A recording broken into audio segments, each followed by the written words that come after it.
Hello and welcome to another episode of French Trumpet. I'm Andy from AJ in France and Colin from French Countryside Life.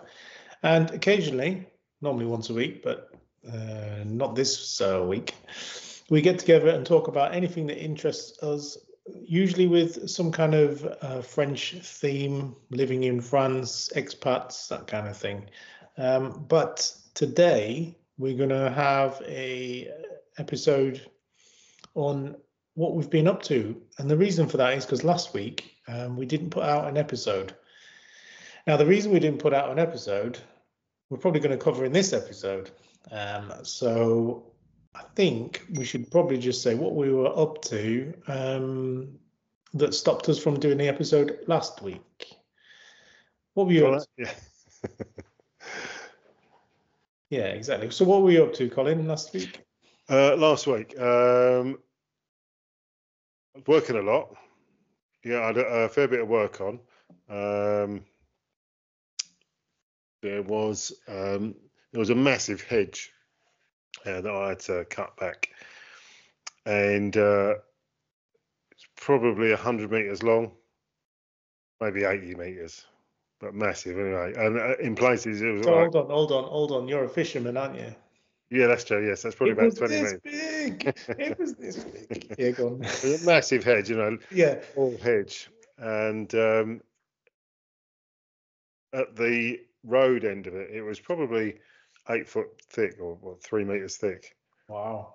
And or deep, And the issue was that the house side of the hedge was about a meter higher than the field side of the hedge. So cutting the house side of the hedge was all right. But when it came to cutting the field side, it was like, I don't know, really tall. Anyway, so I had a ladder with me, and I had like one of those fold-out ladders that you can fold it into like a platform, so you can stand on the platform. But on the field side, it wasn't tall enough. So, in the spirit of French health and safety, I thought, I know, I'll drive the trailer alongside the hedge and put my ladder on it, and climb up that. And what happened? Yeah, so I fell off the ladder and fell into the hedge. It's not funny. Fell into the hedge head first. Yeah. And cut my nose and cut my ear. And so that was fun. And then shortly after that, I lost my footing getting back into the trailer. I fell back into the trailer, banged my head. And shortly after that, I cut my arm with the hedge trimmer. But other than that, it was all right. It was all right. No issues really. No health and safety problems there. None at all. Nothing to see here. Move along, please. That's crazy. Yeah. Absolutely crazy. So, and then didn't you go and see Graham? Yeah. So went to see Graham from our French house renovation. Ostensibly with the plan to link in the description. Yeah, link in. Ostensibly with the plan of taking down his cherry tree that's taking over his little front yard bit. Because it's 2.5 hours from us towards the sea. Yeah. So as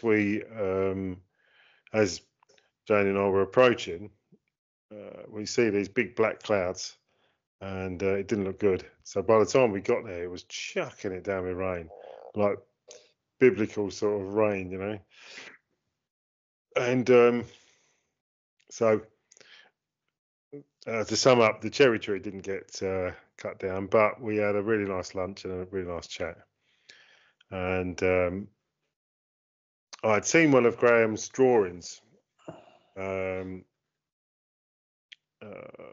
online, and I said to him, I really like that drawing, it's fantastic. And when we went to see him, he just took it off the wall and gave it to me. Wow. And if you're not familiar with Graham's skill at drawing and artistry. Oh, just art, just fantastic. It's amazing. I've never seen anything like it. He's just Let me show you something quickly. Let me show you something quickly. It's just up on the reach it from here. Oh.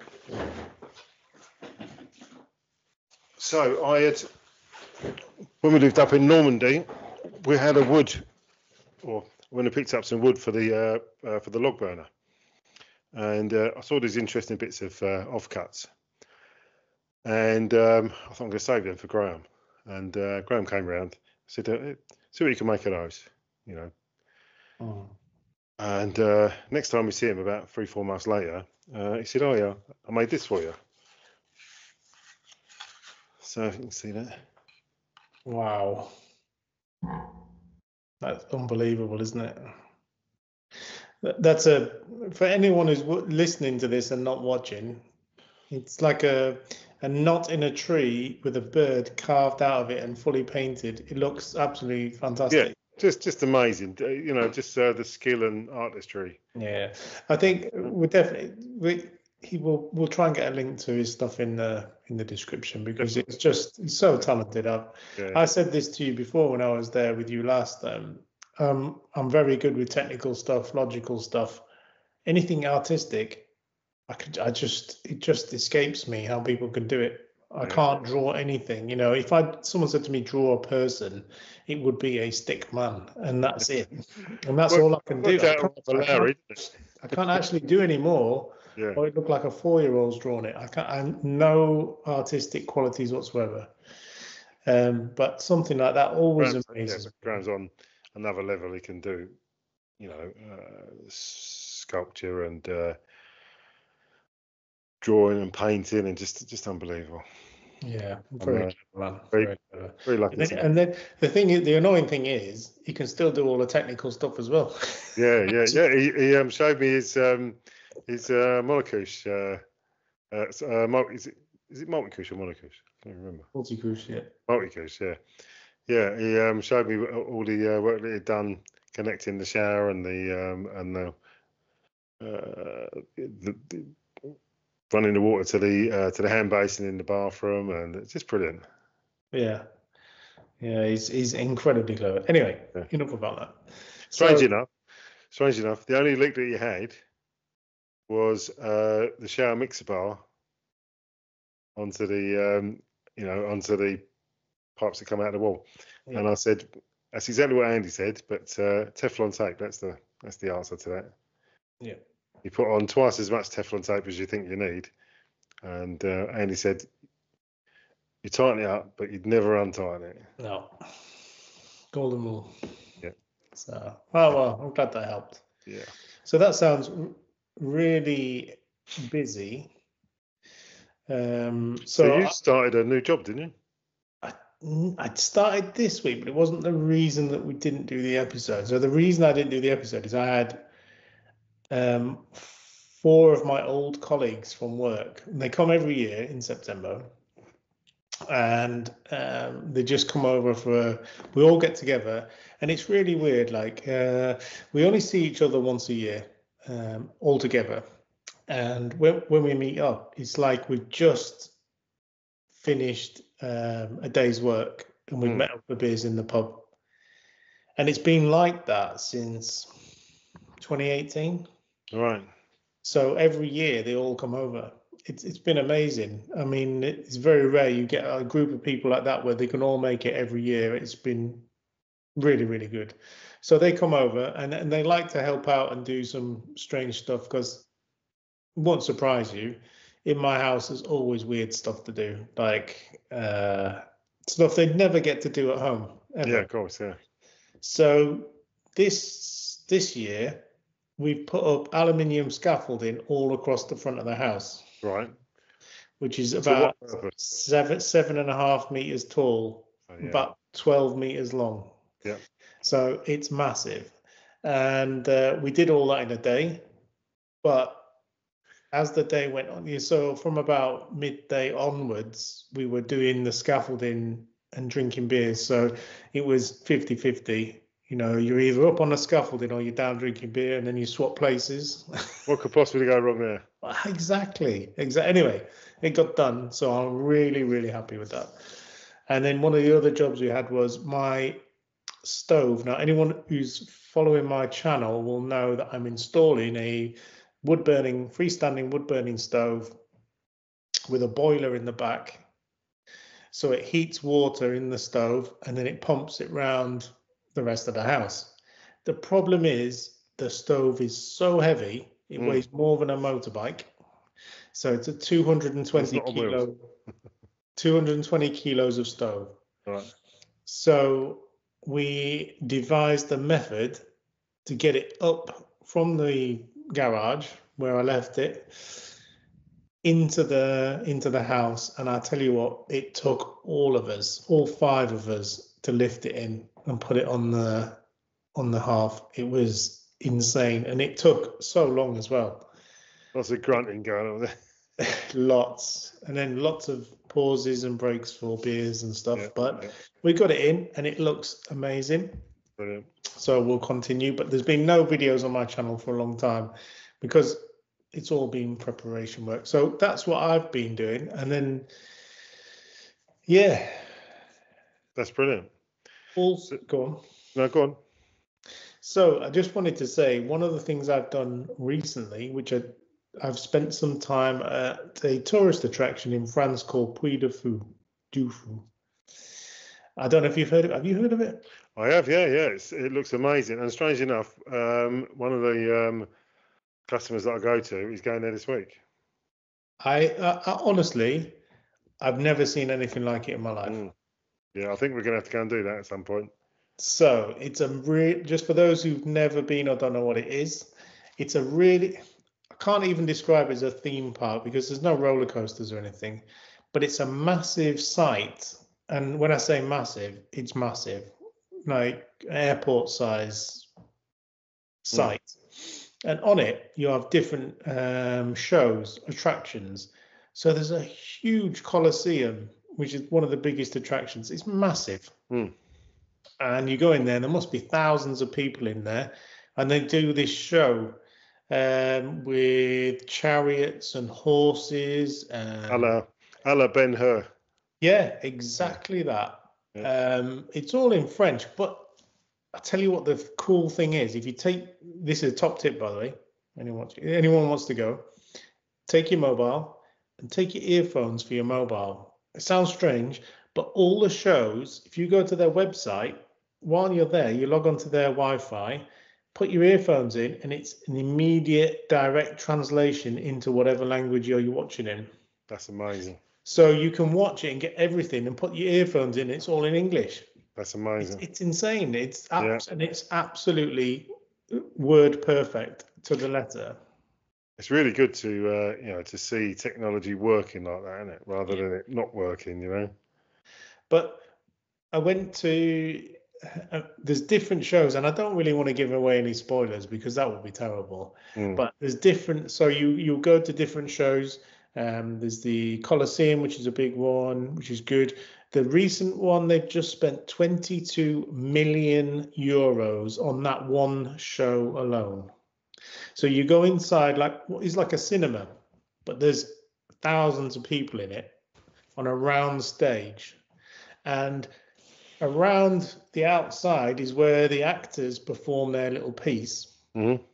But the stage moves, so the scenery and everything moves and changes according to what the storyline is. They even have horses in there.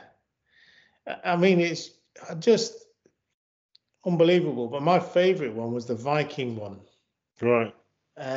So they have attack dogs. They have horses on fire. Okay. Actually, horses on fire. They have. I can't really say much more because I give it away. But yeah, no, fair enough.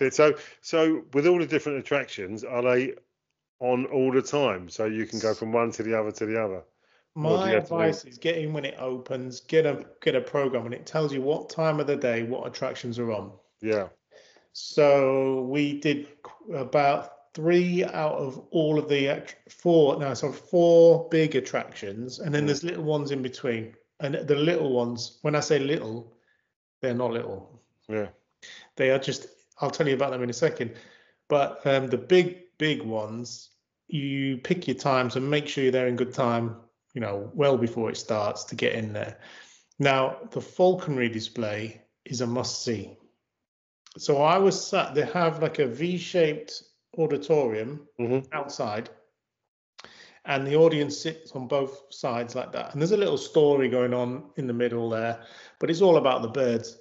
And the birds fly from the top down and up, and they pass your head by about less than 40 centimeters. Right. So you have a golden eagle or whatever the particular bird at that time is, a falcon or whatever.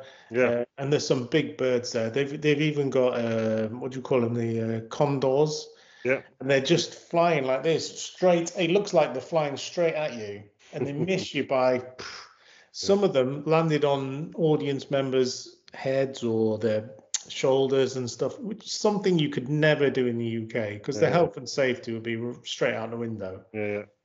But I've never honestly, and then they did the final piece. I can't really spoil it, but the sky was full of these trained birds. I mean, full, like all different types, and they were doing all sorts of weird stuff. I sat there.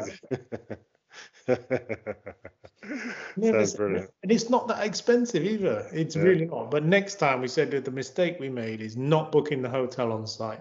Right. Book the hotel on site because you can then go to the evening show, which is absolutely incredible. So it's you can't miss it. I remember years and years ago taking the kids to Disneyland Paris. It hadn't been open that long, and we had I think we stayed at Sequoia Lodge, which is one of the on-site hotels, Disney hotels. It was amazing, and I said, we'll stay for the electric parade. Yeah. And I thought, it's just going to be like a carnival sort of thing. Flats and that. I was like that. It's just amazing. It's exactly like that. Yeah. Right. So one of the, I'm sorry, I'm going to go on. I can't do an hour on this, but I'll do the last few things. One of them was an immersion experience in the World War I trenches. Right. So you go in there, and the way they've done it, when a bomb hits the floorboards, and it's all done out like a trench, all the duckboards vibrate and throw you everywhere. And then some actor guys running through going, screaming that there's mustard gas attack, and like putting on a gas mask and like live experiences. And I was like, oh my God. And then there was another one, the First Kingdom, where there's like a waterfall underground, and I can't even explain it. I mean, you've just got to get there and have a look. That sounds good. Yeah, I think we definitely have to do that. Or you want the best holiday experience you've ever had. And that's on every year for a season, is it? So I think it's March to November, October, something, but it's the summer season. Right. Okay. Yeah. But I want to go again. I can't wait. Yeah. Even if I go back and see the shows I've already seen, I'll go next year. That's for sure. Yeah, brilliant. Sounds really good.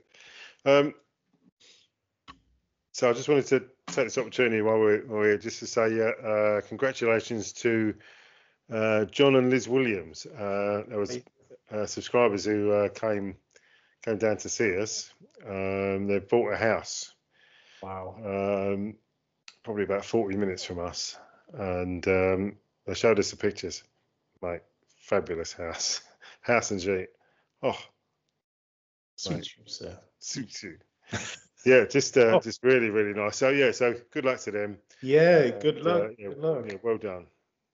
Well done. Yeah, because we was having a conversation that people say, that people had said to them, "Oh, you're really brave for doing it," and they sort of answered that the same way that we did. That it's not really brave, but you just decide to do something and you go and do it. Yeah, I'm not sure. I mean, I think it's brave. I don't know the word brave, but it's. I don't know a better word really, but you make a decision and you go through with it. There's a lot of people who would love to do it but don't, and there's perfectly good reasons why they can't. Health or money or whatever. But if you can do it and you're putting it off and procrastinating, you're only going to get older and it's going to get more hard. So it's going to get harder. So I don't know. I would definitely, if you're thinking of moving, definitely do it. Yeah, for sure. So I also took some time just to have a look at, when we did the, oh, hello, I see you there. It's me. When we did the conspiracy theory video, that was really good, wasn't it? Really enjoyed that. And I just went through the comments and some of the things that we didn't talk about. Oh, there's loads. So if I could just whiz through those for a moment. Yeah, go on, hit me. So the first one was Elvis, Michael Jackson, and Princess Di. So discounting the first two, but Princess Di. No, I went a bit down the rabbit hole with that earlier when I was looking into it, just so I've got something to talk about. And as I say, sort of went down a rabbit hole with it, and there was so many people that had an axe to grind politically and so on that they took the opportunity. But there are some genuine inconsistencies with things, allegedly. So, for example, I think that would make it an interesting further episode, because I find a few as well that we missed, big ones that we missed. So I think we could probably do an episode on that. I really like those. I think they're interesting. I don't believe any of them, so it's quite funny, but I'd love to do it again because I find them fascinating. Yeah, mate. All right, so we'll come back to the Princess Di one because, like I say, I've read a lot more into it, and there's some definite inconsistencies there. Also, we got the hollow moon theory. The hollow moon theory. Now, apparently, go on. Right,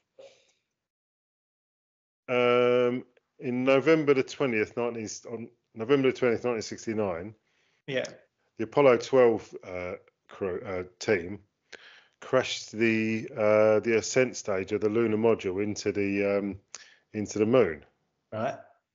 To get some seismological data, I guess. Yeah, maybe. Data. Yeah, and apparently, NASA reported that it, and in quotes, rang like a bell for an hour. And NASA actually said that it rang like a bell for an hour. Right. And they explained that by the different structure of the moon made the the shock waves travel through the moon in a different way than it would do in the Earth. Yeah. But and also, once you start reading this stuff, you get into the real. Some would say crazy, but David Icke, he's got involved in all this, and right, just confirm for me. David Icke's the guy that said the Queen was a lizard. That's it. Yeah, that's it. Okay, right, carry on. Yeah. Yeah. So in 1965, Isaac Asimov pointed out the moon is coincidentally just the right size to fit in front of the sun during an eclipse. No way. And there's no other planet that people are aware of other than, is it Phoebus, the moon, one of the moons around Saturn, which is almost the same. But when there's the like a total solar eclipse, the moon is the perfect size to block out the sun. That must be why there were no croissants when I wanted them in the bakery this morning. There you go. Solved. It's all about Isaac Asimov, isn't it? It's his fault. Yeah. So I feel another episode, but this is not that episode. yeah. So anyway, so that's just a little taste of what I've been doing this afternoon. Oh yeah, and so Dark Side of the Moon. Oh yeah. The Chinese have just landed a probe onto the dark side. Away. To the dark side. And actually, these three are from Robbie in Escape to France. Link in description. Yeah. Hold on. So, wait. I want to say congratulations to Robbie for getting 2,000 subscribers. Mate, I tell you what, he's the next Mr. Beast of French vlogging. Annoyingly, I watch his channel now on the big screen. Yep. So it's really difficult to comment because I have to go back and do it. Anyway, so we were watching it with my friends who came over from England, and they were absolutely fascinated. So we had it on the, I don't know if anyone follows my channel, I've got a big screen in the kitchen I've just made. So we were all watching that as and when they were released, and they found it absolutely fascinating. And they were always asking for it to be put on. So well done, Robbie. Yeah, well done. Top job. So the other thing that Robbie said about was a fellow called Bob Lazar, who I think was a scientist who worked at Area 51, is it? 36, 28? I don't know. One of the areas. And he was explaining the massive leaps forward in technology down to reverse engineering of alien technology, I suppose. Is that why we've got AdBlue in the cars, is it? That's why we've got AdBlue, and it's also why doors open as you walk towards them, just like in Star Trek. Wow. And what else? And yeah. Wow. I'm looking forward to that episode, to be honest. Yeah.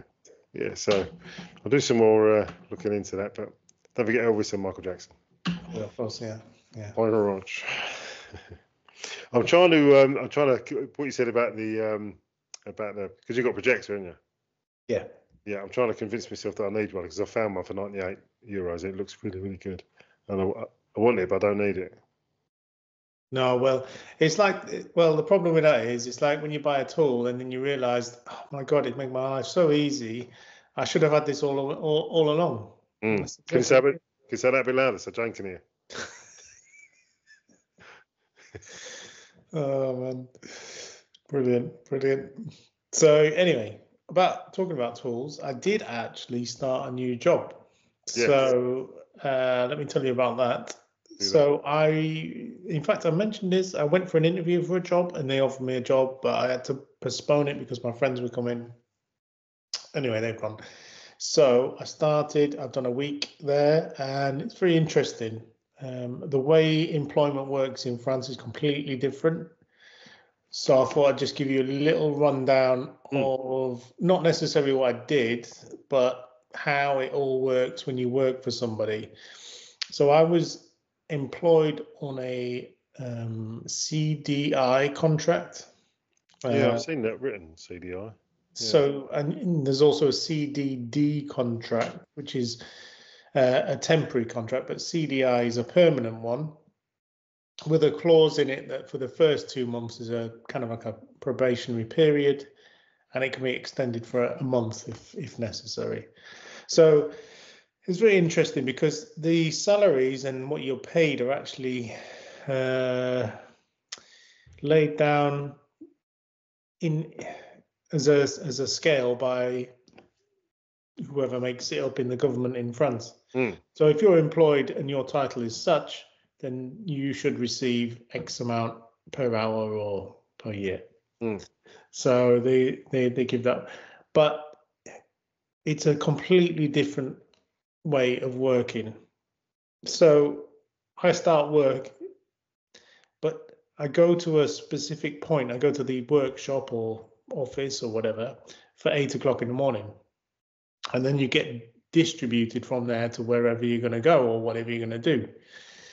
And that's because if you went from home to the job, they'd have to pay you for it. So what happens is Or from home, they have to pay you from home, you mean? Or yeah. yeah. So you go to a central point. I get there for 8 o'clock, and then we go out to the job, or depending what you do, you go to whatever you're going to do, and work there till 12, and then you go to a restaurant or McDonald's or whatever you want to do. But recently, it's been a little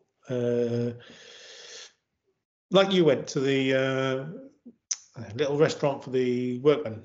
Yes. Thing. They're everywhere, literally everywhere.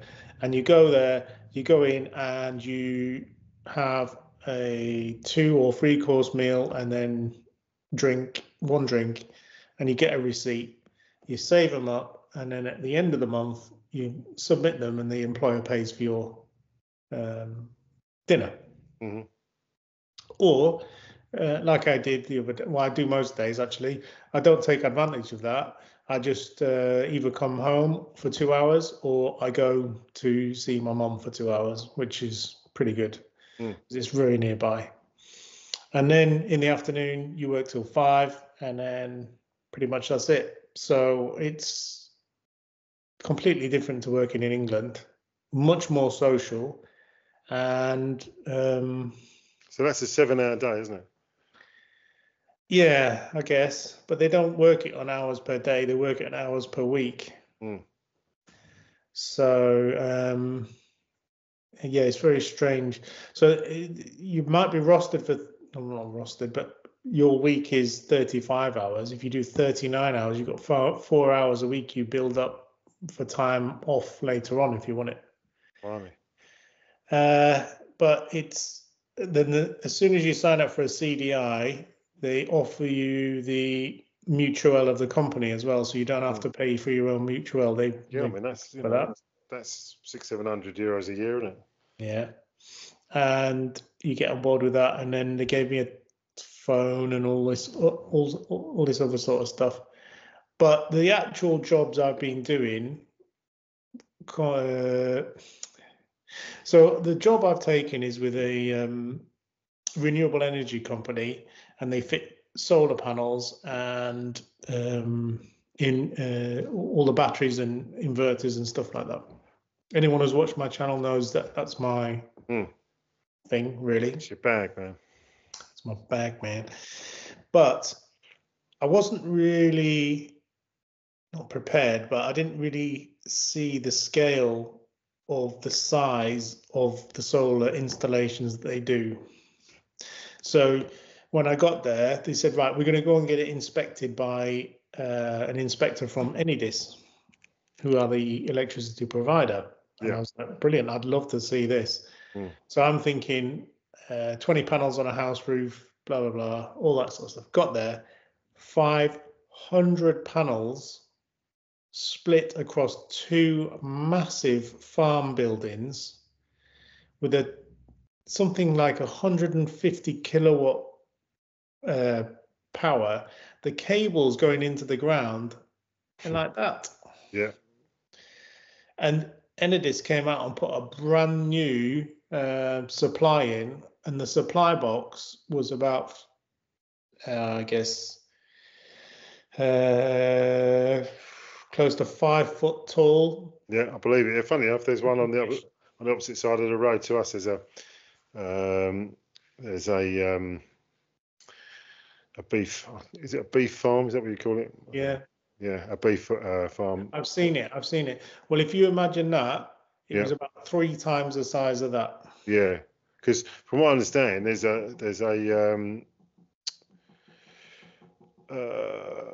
a program in France whereby a farmer can apply for a barn, and if he agrees to have the solar panels on it, the state pays for the construction of the barn, and then after, I think was it 14 years, I think he gets to keep there's nothing to pay, basically. Yeah, similar, but so far these are all paid for by the customer. I mean, the client, just said, I'm going to put them up there. And I've been brought on because I have a different specialism, a different aspect to it, and they were asking me about how to use batteries to store this size amount of power, and I was like, it's just financially impossible to do that. But I was speccing the system up for them and stuff. But yeah, it was really interesting. And then in the afternoon, this is like day 2 or something. In the afternoon, they said, right, okay, we're going to go and look at another one on another farm that they've done that needs signing off by the same guy. So this guy signing them off, we met him in the morning. Really nice guy, by the way.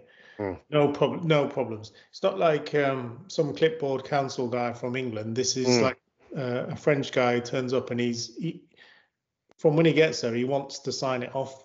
We're all working towards a common goal, I suppose. He's not looking for problems. He's like, right, let's do this. And it's funny because in the morning we did that one, and then said, right, we'll go to this second one. Went to the second one, but there's nobody there. And this was another farm about 40 minutes away from the first one. And we got there, and there was nobody there at all. I was walking around this massive farm, and there was nobody in, none at all. We couldn't find anybody to let us in to where the solar panels were. So the guy said, "All right, well, we'll go for lunch then." And I was like, "Okay, right, fine." So we went to a little restaurant, and they were all doing beers at lunchtime. I was like, "No, it's like my second day. I'm not doing that." And after the week you just had as well. So I'm with the boss and this inspector guy, and all they talk about and another guy that works for him, and all we're talking about is, just general chit chat about fitting swimming pools at home and all that kind of stuff. And it was really, really good. Everything is so social. It's not nothing's a big drama. There's nobody getting stressed about anything. And I was like, this is completely different.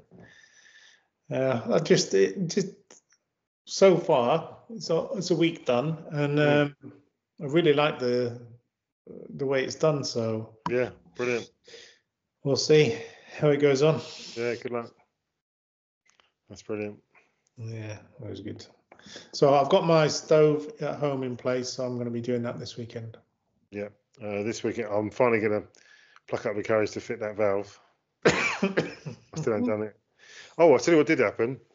I was doing a job, and it was the first time I'd been to this guy's garden, and I'd gone to see him, and like a week before, and he said, all that wisteria at the back, can you cut all that down? I said, yeah, sure. So when I went to do the job, he wasn't there, so I just cracked on, and I had my hedge trimmer whizzing through this wisteria, and all of a sudden, clonk!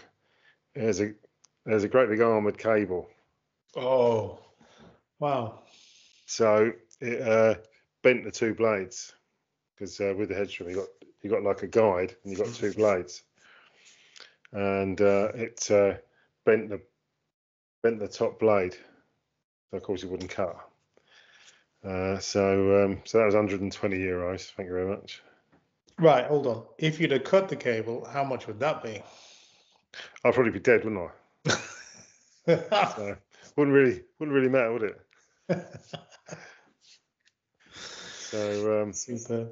Yeah, and funny enough, there's a new shop in St Julien. It's like a second shop from the big King Kellery, like hardware shop. And they do mostly steel stuff. So I went there, and so they had like a smaller, because I had to order the new blades, and which meant that I could sort of limp through with the bits that did cut on the damaged hedge trimmer. But I had to wait a week for these new blades to come. Oh no. So yeah, so as I was standing there waiting to speak to a lady, I'm looking at all the steel stuff, and they had a hedge trimmer reduced from 539 to 439. Well, sounds too good, really. Yeah, so I thought I'll have a closer look at that, and took it off the wall and took the protective cover off. Now the reason they have a protective cover there Because is it's to stop sharp. but it was so sharp. I cut my finger on it. I'm laughing, but Yeah, yeah. I cut my finger on it because I put it back on the wall. And I thought, oh, it looks like it's leaking hydraulic fluid. Like actually, I tell you what, I thought it looked like. You know the transmission fluid, like the Yeah, red red transmission stuff. fluid. Yeah, I thought, oh, it's got transmission fluid all over it. And this thing was so sharp that it cut me, and I hadn't noticed. Brilliant. And yeah, so I'm standing there talking. Like the lady, asked if she could help me, and I kind of, yeah, Call an ambulance. yeah, you're an ambulance, and yeah, so I thought it's probably a sign that I shouldn't buy it. Oh no! And other than I've that, seen that as like that's top range equipment.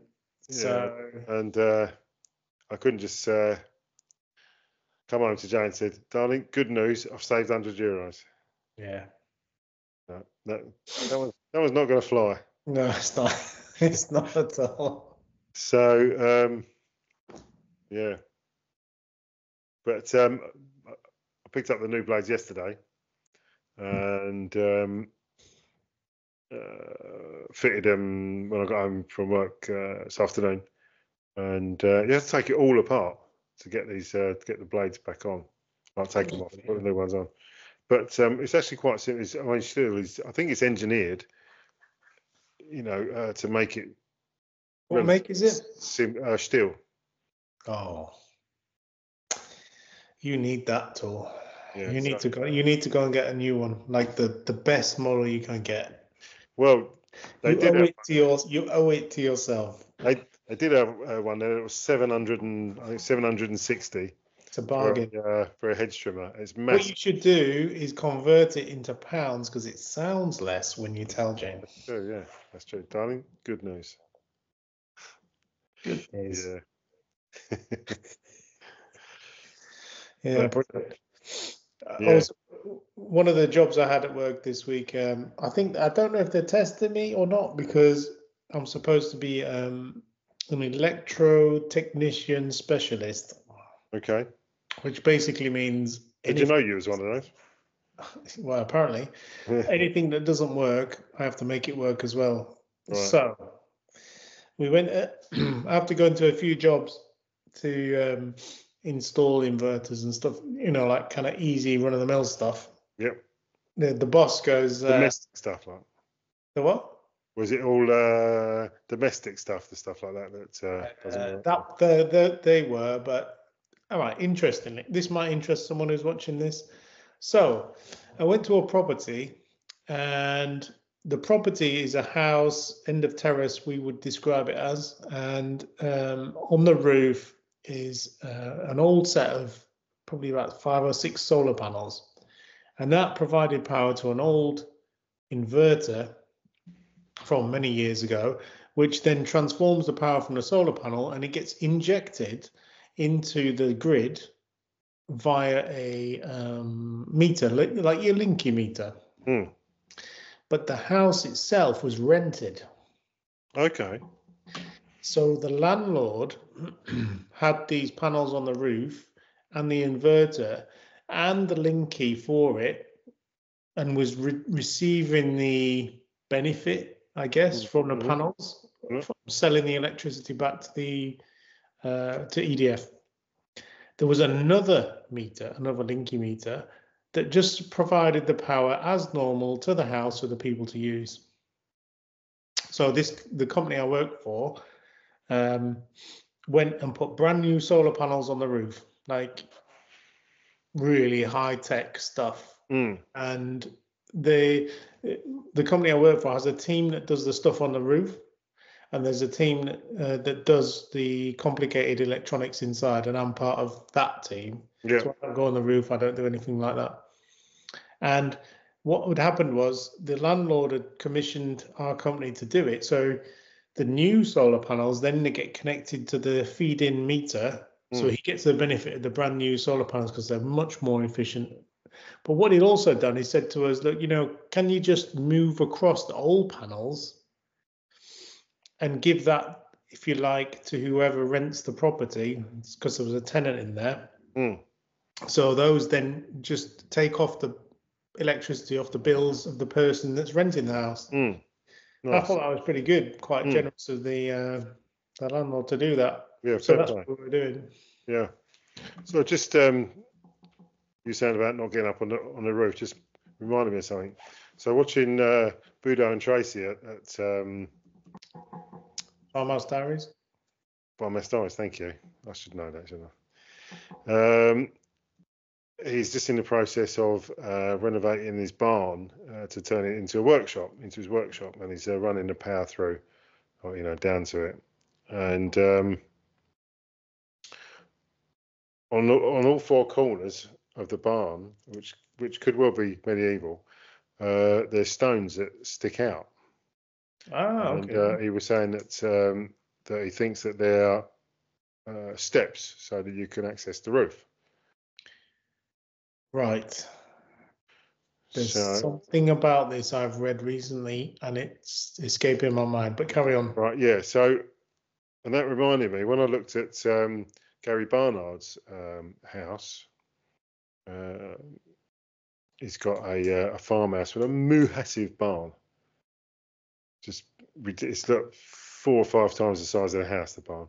But this is in the Limousin, so the roof is slate, and right across the roof at regular intervals, I'm sure he said 1.6 meters. I'm sure he did. There's hooks, and the idea is that you're able to attach a ladder to these hooks so you can access the roof, without any special equipment. And the 1.6 meters, you can reach either side, halfway across to the next ladder, if you like, the next furthest point of reach. Yeah. Just it was just interesting seeing one thing and then relating it to something else. But the barn's been, I think Gary's barns was re-roofed probably 20 years ago. I'm sure that's what he said. So it's just interesting to see, the amount of time that's elapsed, and they're still thinking about access to roof. I remember what it is now, Go on. But it's not relevant, as in it's not what you've described. No, yeah. But in French houses, if it's old enough, outside a window is usually a stone that sticks out. Yeah. When it was made, and that was to put the chamber pot on so the smell wasn't inside the house. Really? Yeah, and that's what I found. It's crazy, isn't it? But I don't think it applies to what you just described as. Yeah. Very interesting, though. Interesting stuff, though. Yeah, that's a bit like when I did a video about lavoirs, which are the public. Yeah, brilliant, really good. Public washing stations, if you like, for those people that obviously didn't have running water indoors. They was able to come down to a communal clothes washing or laundry area and wash it in this, undercover. And ever since I did that video, I'm always seeing them about. Yeah, I was going to say the exact same thing. I've been through the village where my mum lives in, the main village that I've known since 10 years or so. Never seen it, and just on the way in, it's there, and it's lovely. It's got like really pretty tiles and a little channel, and I was like, wow, I've got to go and take a picture of that. It's amazing. Yeah. but I would never have really looked at them unless I'd seen your video. Oh, that's nice. It does make you think, they're out there, and when you know it, you see them. Yeah, So yeah. definitely worth watching that video. Maybe Yeah. maybe Link in the description. One of the other things as well, by the way, why I wasn't doing a video, I was a volunteer for the medieval festival, which happens every 2 years in the village or town where I am. Yeah. And I want to say something. If you're in France or coming to France, there are millions, well, not millions, but you know what I mean. There's loads of opportunities to volunteer for stuff like this. And they don't care if you don't speak French. They just want help. And through a French friend, I volunteered to help set up staging, cabins, boards, stalls, stands, everything. And it's superb because you don't really need to know the French language. They'll just point at stuff and do this, do that. Yeah. Do I that. wonder, funny enough, I was thinking about this a couple of days ago about about what you've done and the volunteering and that. And I was wondering at what stage. So by the time you see a poster for something, it's probably all those jobs are going to be taken, aren't they? All those vacant, all those volunteering jobs are going to be taken. So at what stage would you put yourself forward to, and what would be the process to get yourself into that situation where you could volunteer? Good question. And the answer is visit as a visitor 1 year and then find out what's going on the following 2 years. Yeah. Once you get the name of it, just look on the internet and find out, and then you'll know who the president is. Just email him and say, look, I don't speak French, or you do speak French, but you're an immigrant like me, and you would just say, look, I'm willing to help. I want to chuck in, and they'll go, yeah, no problem. Just speak to this person by email or text, and then just turn up. I mean, it was really good. You could just pick and choose it because you're a volunteer. It's not a job. You could come and go as you please and do what you want. So I had visitors. So what I would do is the morning I would just stay at home and then I'd have lunch, and then in the afternoon I go out and work and go there from 1 till 5 or whatever. And just turn up and say, look, have you got a job for me? And they go, yeah, of course, you do that. And it's quite interesting. It's really good because where I live, there's a few refugees, some with and some without papers. And by that, I mean like the right to work. Yes. But all the community look after them. It's not very similar to the UK. Everyone looks out for them, gives them stuff and helps them out. So in response, there was a Congolese guy, superb chap, really nice guy. And he fought his way from the Democratic Republic of Congo. Well, it's not really democratic. Anyway, he'd fought his way with his wife and his kids all the way across up to here. And he didn't have any papers to work, but he could volunteer. So that's what he did. He was there 9 a.m. till 5 a.m. every day because he couldn't work. That's the best he could do to say thanks to the community. Yeah, fair play. Every day, and he worked probably twice as hard as everyone else there. He was an absolute legend. Really nice guy as well. Fair play. Yeah. So if you want to do it, find out the thing you want to volunteer for, and there's always a president or someone in charge, and it's always on the website. Email them and say, next year, can I help? And do you know what? It really improves your French. I'm sure, yeah. Yeah, I'm sure. But don't go in expecting you'll understand everybody. I mean, I can get by. I mean, I've got a job here, so I can work here. But some of the accents and stuff like that, when I was volunteering, because they tend to be older people, no chance. There's one guy. He's like, right.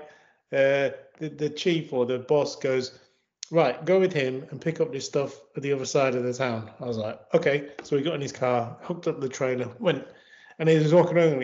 It's like the sketch with Paul Whitehouse, Right. where he's the old crazy white guy in a chair.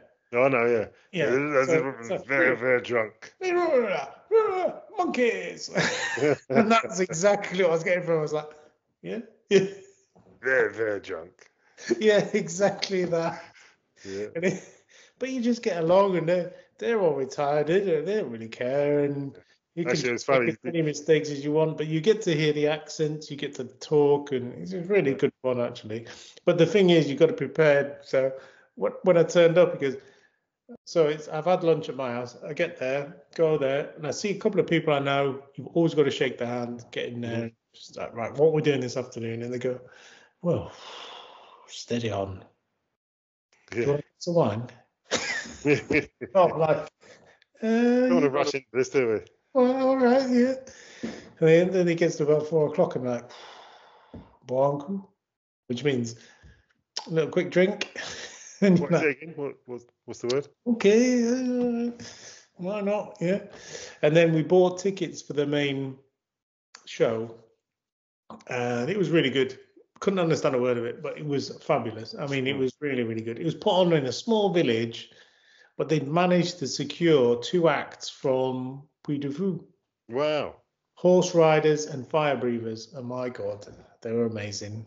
Really, really good. And then afterwards, we've got a medieval tower with a lake. So they did the boat jousting. So you have 2 boats that row against each other and knock each other off the other side. Brilliant. And one of my friends here, he was one of the guys on the boats. It was really good. And he said, next year you're going to be. And I was like, oh, okay, maybe, maybe. So to integrate and get on, just find something that's going on and get in there. Yeah, really, really good. So that's what I've been doing anyway.